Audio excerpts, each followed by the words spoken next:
Now then, people of the tube, not the underground, the YouTube, I'm just going to do a review overview of my Revit Poseidon 2 Gore-Tex britches. These are brand new, as you can see. I did have an old pair and they started leaking at the knee. I don't know if it was at this flexi bit, but the Gore-Tex had give up, so these are replacements from Gore-Tex.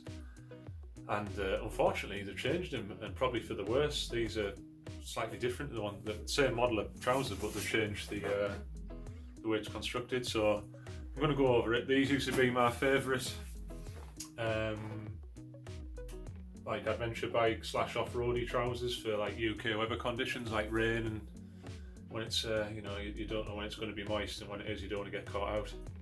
So I always thought these were brilliant because they had brilliant airflow, nice fit, they fit over off-road boots nice and everything, but they've changed them slightly. They're still good.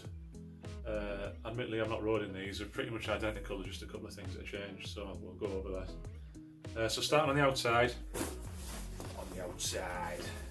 The main reason I go for these over anything else is a lot of these trousers are ventilated, so I've had Klim. Actually, what I should do is go over what I've had in the past. I've got a review on there for Adventure Spec trousers, can't remember the name of them now, but look for the review, the fancy new ones that aren't waterproof. I've had Klim, Badlands, Carlsbad, Dakar. I've had just waterproof army trousers. I'm comparing these to like Klim. I've got a pair of Oxford Mondial things up there, which are now probably my new favourites because they're that much cheaper and they're pretty much on a par with these. Although they're not built as well and you don't have the Gore-Tex guarantee, but I'll maybe do a thing on that Oxford Mondial, make a review or something. If you're looking at adventure bike trousers that are Gore-Tex and you're actually going to use them in the dirt and you're going to use them in the hot and the cold and you ride all year, then that's what I've been doing with the ones that I've got. So this is what I look for. I want them waterproof, I want good ventilation, and that's what these excel at. The Klim trousers often have a zip up the side here, like the Badlands and stuff. But when you're riding, you sat down, you open the zip, but it pretty much stays shut. It doesn't grab any air. But with these things, they have like a scoop there. When you sat on the bike, that sort of bellows up like that, and it doesn't half suck air in. They're brilliant, and these are one of the only vents I think you can open and shut while you're riding the bike, so you don't have to have them zip down. You can just do that, and because of the sort of lip round here, unless it absolutely tanks it down, the water still doesn't come in, you can just leave that zip undone like that. So you're on the road, you get a bit cold. Even in the summer when it's wet, you get a bit cold, so you shut your vents, and then when you get off road and start getting hot again, you can literally open that, and that's it clipped in there. It takes nothing to clip in, it's like magnetic. It's called a quick lock, I think. No, fid lock. So they're brilliant, and that's what drew me to these trousers, to be honest with you. So the ventilation is brilliant on them. They've got good pockets. The pockets are waterproof. There's loads of room in them. They're not just like little tiny shallow pockets. These stretch panels on the knees are brilliant. A lot of fancy trousers don't have them. Klims don't have them, which is annoying because when you're sat on the bike, when your trousers are tight like this, you know yourself, it starts like, especially if it's cold and that, or if you're sweating your baps off. The trousers like pull on your thighs, so when they've got a bit of stretch in here, that's spot on. The knee armour in them is that. They've got better coverage than D3O stuff. I put the pads together like that. You can see the extra coverage, and also the billy wind gets through these a lot better. Not that you'll feel the wind through there, but it's just when you're sweating and stuff that it lets your dampness circulate a bit, whereas I just like having a bit of plastic sat against you, even though they do have a few air holes in them. I think the coverage is better on them. They feel and they sit on your knee much nicer. They're like really pocketed around your knee, whereas they're just like quite open and they slip around and stuff. So the knee armour's brilliant on these as well, which I really liked. The lowers, like around the boot, is nice and big for like, you can just to say squeeze a motocross boot in there. But you can certainly get the Alpine Stars 2 going in, City Adventure, stuff like that. Plenty of room in there. I tend to ride with them. I have the zip open. Yeah. We'll use this leg instead. So I tend to have them open. Zip open like that, and then it's a lot easier when you get your boots on and stuff. And I just have them nipped up as tight as they'll go so water can't get up the inside of the trousers. They've got a nice bit of Velcro on them. These newer ones have this cinch on them, which the old ones didn't. I don't know if I'd use that, to be honest, so just leave it wide open, but it certainly it certainly doesn't restrict the trousers. These new ones have like a nice, this is a nice addition, is a proper hard, tough nylon-y sort of ballistics fabric on the inside leg, because my old ones were getting all hammered here, they weren't tore up, but the fabric was getting furry and stuff. So that's nice, having that there. They've changed the button a bit at the top. It's got like a clasp there, and to be honest, it seems alright to me. I haven't rolled them yet like this, so you're just going to have to trust us on that. They look like they're alright. The hip armour is the same as this stuff. Look at how floppy that is. Just like a bit of bacon. I've come off with a jacket with the stuff in, and I've never broke a bone or come away with any sort of injury, so it doesn't feel like it's going to do anything, but it's so light and it's quite nice stuff actually. C Smart? Revit C Smart. So I put this in my linesman jacket. Yes, that's good. That's what you got as a hip armour, so you haven't got big massive big fat lumps of armour like that in the hips. So it's not taking up loads of room in the trousers. On the back, not much to shout about really. It's nice to have a bit of elastic up here. I hate it when trousers don't have that. That's quite nice, because if you wear braces, there's a bit of give, and just a bit of give in the back of the trouser. You've got grippy bits on the bum there that actually do work. I thought they're just a token gesture, but they work when you're riding the bike.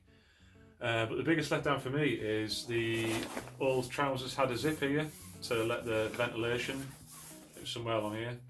So you'd actually, when you open that, you could just feel the wind like blowing through your legs. It was brilliant. They've done away with that zip now. So these probably aren't going to be half as good, because if you haven't got holes in the back, the wind doesn't get through and you don't cool down too well. Probably make them, I was going to say they'll make them better for the winter, but it doesn't make any difference, because I rode mine in the pissing rain and I never had any trouble. They were spot on. Never had any leaks or anything apart from when the knee gave in, but that was after a couple of years and I was using them off road and stuff, and at one point I had like plastic armour underneath, so it's probably that was rubbing on the Gore-Tex. They have a thermal liner inside of them. Just pull them inside out. So here we are, flipped inside out. Still got thermal liner on. These have a weird, what are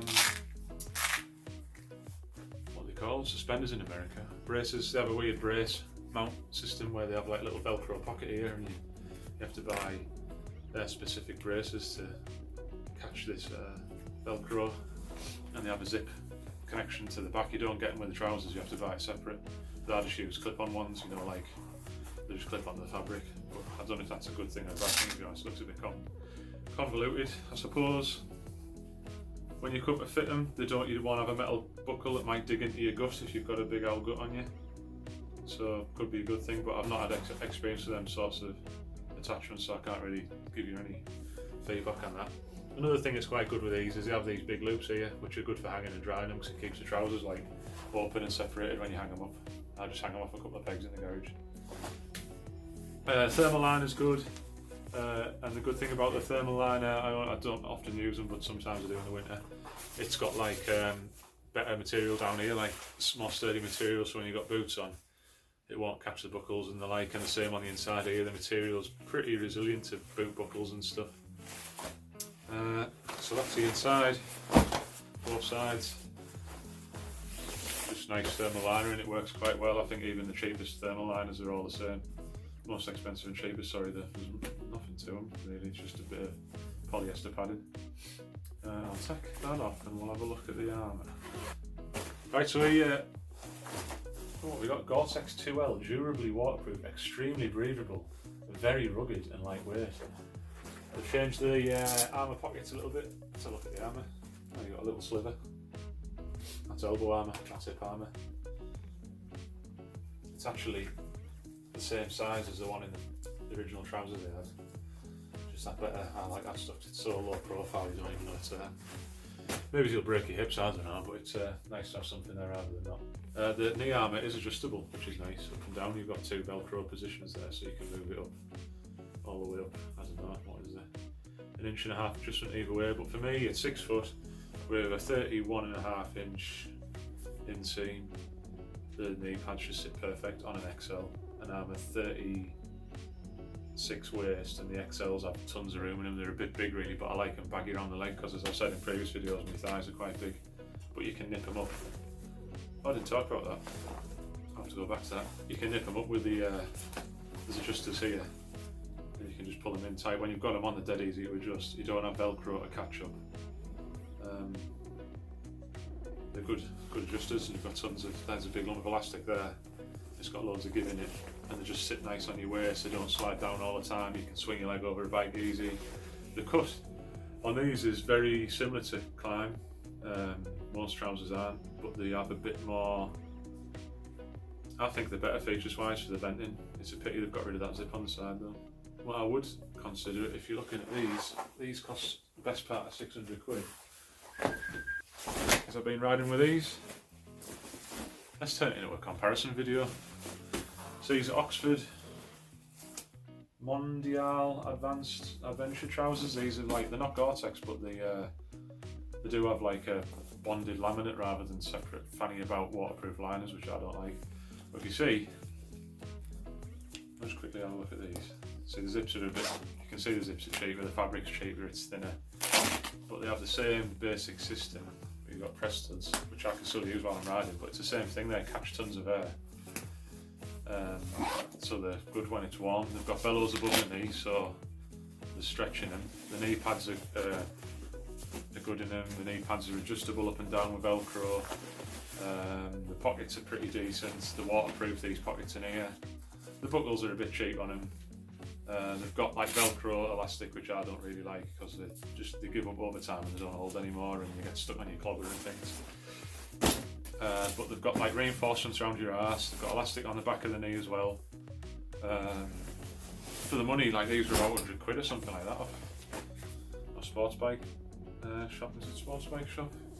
You know the one I mean, the main one in the UK. They're spot on. Oxford Mondial motorcycle pants. Pants are what you wear underneath your trousers. These are trousers. I don't know why the Americans call them pants, and now we're calling them pants. They're not the trousers. They're the trousers. So anyhow, yeah, these brilliant, cost a lot of money, really nicely made. And when you've got the liner out, they're quite a thin, light. So they're a better quality fabric. So these are a better quality fabric, no doubt. You can just feel it, but 100 quid, 120 quid, something like that, I think, when they're on sale, or 550, or about 450 when they're on sale. I wonder which ones I would choose. Hang on, there's the waist buckles. So I prefer, can you see on the camera? You know, it's literally just a slide. It's hard to adjust when you've not got them on, but when you've got them on, you can just pull that strap and it just nips them up instantly. It's great. Or opens them up even, if you want to pull them down for a piss or whatever. I wouldn't buy them again, to be honest. I would go for the Mondial, but they are good. They're good if you want a premium, really watertight trouser. I don't know why they've got rid of that zip on the back, so now the breathability, well, the airflow's not going to be nowhere near as good. There you go. If you like what you see, give us a comment. I like comments. See you just now.